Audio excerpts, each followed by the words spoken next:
Salut tout le monde, aujourd'hui on se retrouve pour une nouvelle vidéo nail art et donc avec une fleur au one stroke.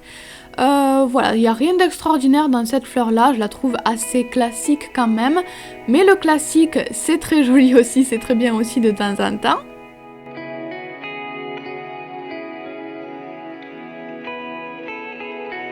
Quand même pour donner une petite touche d'originalité à mon nail art et j'ai ajouté une sorte de petit motif avec des bulles et je trouve que ce qui fait la beauté de ce nail art c'est vraiment les vernis à ongles que j'ai utilisés en base. Je sais pas vous mais moi j'adore ce vernis bleu foncé à reflets et le petit vernis à paillettes par dessus, je trouve ça vraiment très joli. Donc comme d'habitude j'ai posé ma base et donc ce fameux vernis bleu qui est magnifique avec tous ses reflets.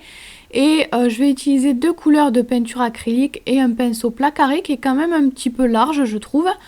Donc comme d'habitude, je vais mettre de la peinture acrylique de chaque côté de mon pinceau. Je fais à peu près 50-50 pour ce nail art là. Et comme d'hab, très important, je mélange les deux couleurs sur ma main pour avoir un joli fondu. Donc moi je vais travailler directement sur mon vernis.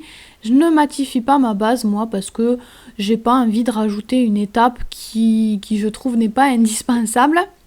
Donc en fait moi ce que je fais c'est que je vais assez rapidement sur la première couche, elle me sert surtout à savoir où je vais placer mes pétales et à mettre voilà une couche qui va devenir mate, donc la deuxième couche elle va très bien adhérer à cette première couche. Donc là je mets la deuxième couche, cette fois-ci je fais plus attention à mon dégradé et à la forme de mes pétales, je m'applique un petit peu plus. Donc voilà, j'ai juste à repasser par-dessus ce que j'ai fait tout à l'heure. Je commence comme vous le voyez par les pétales extérieurs sur ma fleur. Puis je vais venir aller plus à l'intérieur de la fleur, mais toujours avec le même style de pétales. Donc vous le voyez, c'est des pétales quand même un petit peu longs, un petit peu larges. Donc je vais terminer ensuite le centre de ma fleur. Enfin je fais des petites pétales sur les côtés aussi. Mais le centre de ma fleur en fait ne va pas être complètement fermé. Donc là vous le voyez, je commence à fermer mais je ne vais pas jusqu'au bout en fait. Je terminerai ça ensuite avec mon pinceau de détail.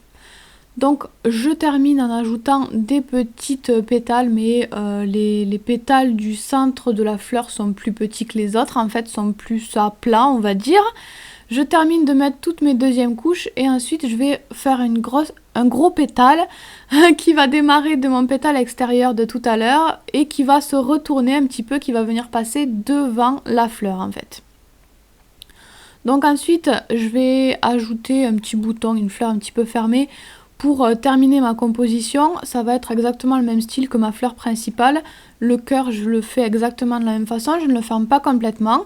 Je vais ensuite venir utiliser un pinceau de détail et une peinture acrylique d'une autre couleur. Donc moi j'ai utilisé du rose pastel.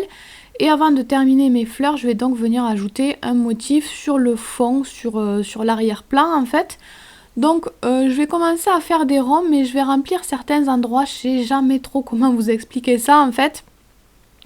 En fait, je fais des formes, des trous, des ronds et je ne veux pas qu'il y ait d'angle droit en fait, je ne veux pas qu'il y ait de coins, je veux que tout soit en arrondi. Donc dès que ça me crée des espaces de libre, je les comble en fait. Je veux vraiment que ce soit assez fluide et voilà, je comble vraiment tout ça pour que ça fasse un motif intégral et qu'il n'y ait aucune cassure en fait dans ce que je fais. N'hésitez pas à faire des bulles de taille très différentes aussi, c'est ce qui est joli je trouve. Je vais ensuite utiliser de la peinture acrylique blanche pour rajouter quelques détails supplémentaires. Donc je vais commencer déjà par faire le centre de ma fleur. Je vais ajouter tout simplement une toute petite arabesque. Je trouve que c'est vraiment très sympa les arabesques au centre des fleurs en one stroke. C'est assez simple et vraiment ça fait tout son effet je trouve. Ensuite comme d'habitude je rajoute des petits contours à ma fleur. Si vous n'êtes pas à l'aise avec les traits fins, ne faites pas forcément les contours, c'est pas obligatoire, mais ça ajoute quand même vraiment un plus, ça ajoute de la profondeur en fait. Je fais le même style de fleur bien sûr sur le bouton. Et je voulais quand même vous montrer un petit peu le vernis à paillettes que j'ai posé sur mes autres ongles parce que je le trouve vraiment sympa. Je vous en avais déjà parlé dans une de mes vidéos favoris et je voulais vraiment vous montrer ce que ça donnait sur l'ongle parce que vraiment je le trouve trop rigolo. Et bien sûr, comme d'habitude, je termine en posant du top coat sur tous mes ongles. Voilà pour ce nail art, il est terminé. Comme d'habitude, vous pouvez partager vos repros sur les réseaux sociaux. Et puis moi, je vous fais tout plein de bisous. Vous pouvez vous abonner à ma chaîne, me suivre sur mon blog ou les réseaux sociaux, les liens sont en barre d'infos. Vous pouvez aussi cliquer sur l'image si vous avez envie d'en voir plus.